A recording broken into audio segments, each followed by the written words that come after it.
कधी त्या विभावरीला भेटतोय, यज्ञाचं नाटक करतोय, त्यांच्याकडचे सगळे पैसे कधी लुबाडतोय असं झालंय. फक्त तिच्या भावानं काही कांड करायला नको.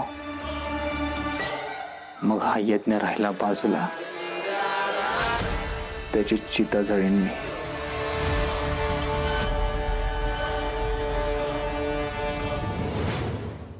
हो, आज वटपौर्णिमा होती ना, उपवास सोडायचा आहे मला. तुम्ही मला एक घास भरवा म्हणजे माझा उपवास सुटेल. आज आपण एकाच ताटात जेऊया.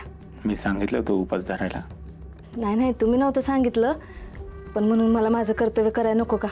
बायको म्हणून मी उपवास पकडला, माझं कर्तव्य केलं. आता माझा उपवास सोडवणं तुमचं कर्तव्य आहे.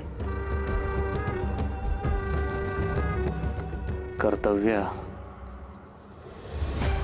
हे घर, संसार, वासना या सगळ्या मोहमायेपासून लांब गेलोय. सगळ्याचा त्याग केलाय मी.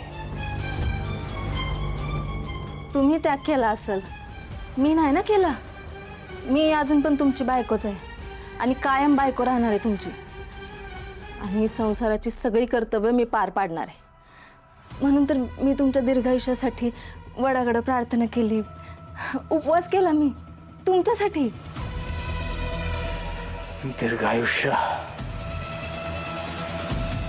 चांगलंय, चांगलंय. स्वतःच्या नवऱ्याला मारायचा प्रयत्न करायचा आणि त्याला दीर्घायुष्य मिळो म्हणून उपवास करायचा. चांगलंय. एकदाच काय ते ठरवा. उपवास सोडायचा ना.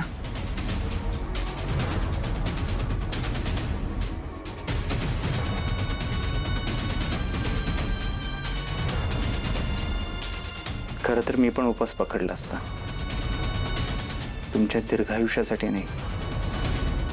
तुमच्यासारखी बाई या जन्मात काय, कुठल्याच जन्मात कुठल्याच पुरुषाची बायको होऊ नये.